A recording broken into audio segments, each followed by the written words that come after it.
Muy buenos días, tardes o noches, sea la hora que estés viendo este video. Ay, la estupidez humana. Desde que estamos aquí, hemos hecho cosas inimaginables en el mundo, cambios irreversibles. Como mencioné en el anterior video, el gobierno de los Estados Unidos se anticipó mucho, pero mucho tiempo de lo que estaba preparando. No solamente este país tiene la culpa, también Medio Oriente tiene que ver con esta sentencia de muerte que nos regaló a la humanidad.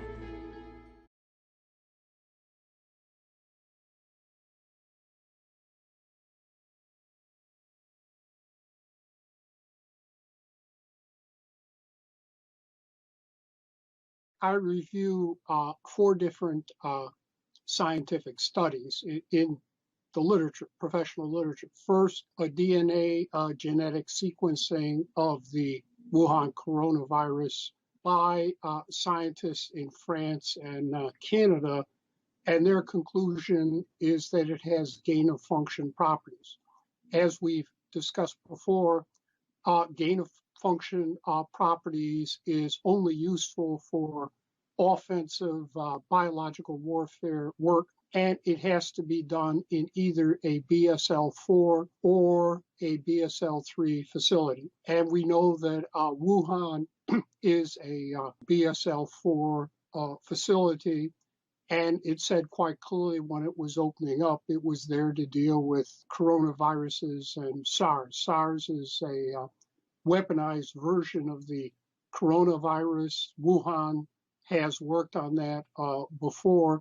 There have been already reported 2 or 3 leaks from there, so I suspect that's what happened here. Second, then, and you can find all these scientific articles on the interview, is a scientific article reported by the scientist at the University of North Carolina.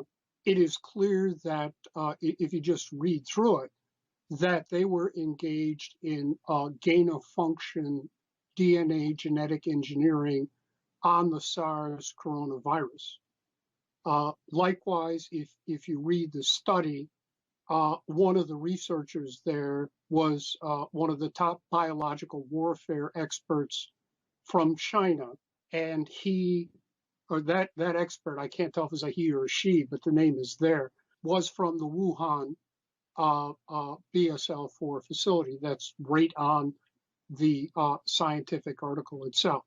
So it is clear that part of the technology here involved in this coronavirus came from that University of North Carolina lab. The last time I looked, it was BSL-3. Now, I had already condemned that lab before for doing gain of function work on MERS, Middle East Respiratory System, which is also a weaponized version of coronavirus. MERS is 33% lethal. The SARS is about 10%. And what we're seeing now with the Wuhan coronavirus is 15 to 18%, 15% by Lancet, 17% if you disaggregate statistics by the Chinese government, which are misleading on purpose, 18% by a British health authority. But it is clear then that there's a direct connection then between this Nazi biological warfare work at the University of North Carolina and Wuhan. It's just there and read it. So obviously this researcher took it back to Wuhan.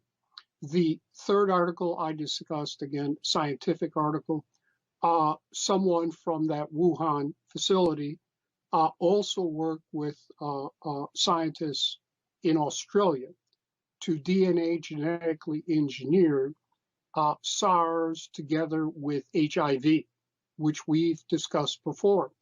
And you have that Indian study with the pictures and everything saying that the current coronavirus involves HIV and SARS. Now, it appears political pressure was brought to bear on those Indian scientists. Prime Minister Modi there is trying to have good relations with China and President Xi. But I read that study. I saw the pictures. It's undeniable. So I think what happened here then. Oh, and by the way, that too, if you read this study, clearly a scientist from Wuhan was involved with the Australian scientists, and the Chinese government paid for it. So this is not a case of China stealing this technology. They bought and paid for it. They bought their way into it. So I think, Spiros, what happened then is that the people there at Wuhan took the technology from North Carolina and the technology from this Australian study and tried to DNA genetically engineer it together to create a chimera of three elements at least. The SARS coronavirus, the gain of function technology from the University of North Carolina, and then the SARS HIV technology from Australia to create a sort of a turbocharged biological warfare agent. We saw this with the swine flu. Swine flu clearly had three elements that were DNA genetically engineered together in a biological warfare lab. So I believe that is what has happened here. And indeed now, the final study I discussed, two scientists from China itself, and you can see the study there, concluded that this probably leaked out of that Wuhan coronavirus. So you can read those four studies for yourself and draw your own conclusions. They're all there annexed to my the transcript.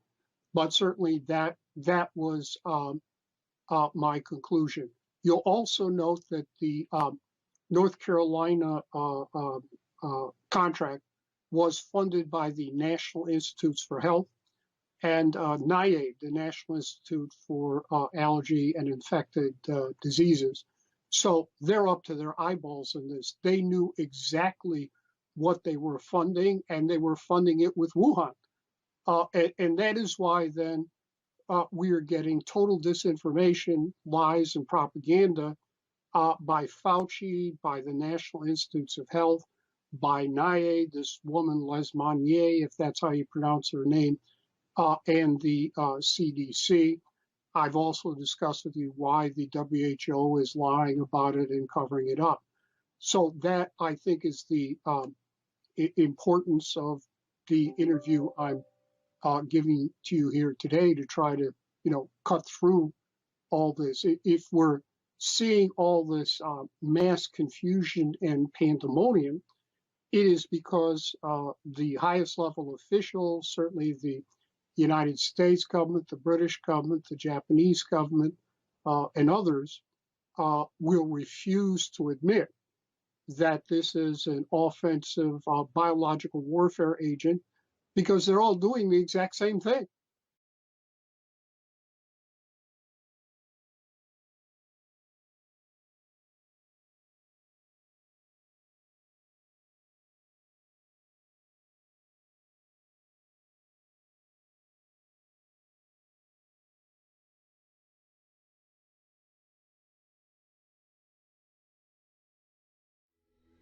Ay, solo es cuestión de tiempo que varios países del mundo caigan. Así es, caigan con ayuda de la humanidad. Esa humanidad que no está informada de lo que en realidad están haciendo. De esa humanidad que varios medios tratan de difundir.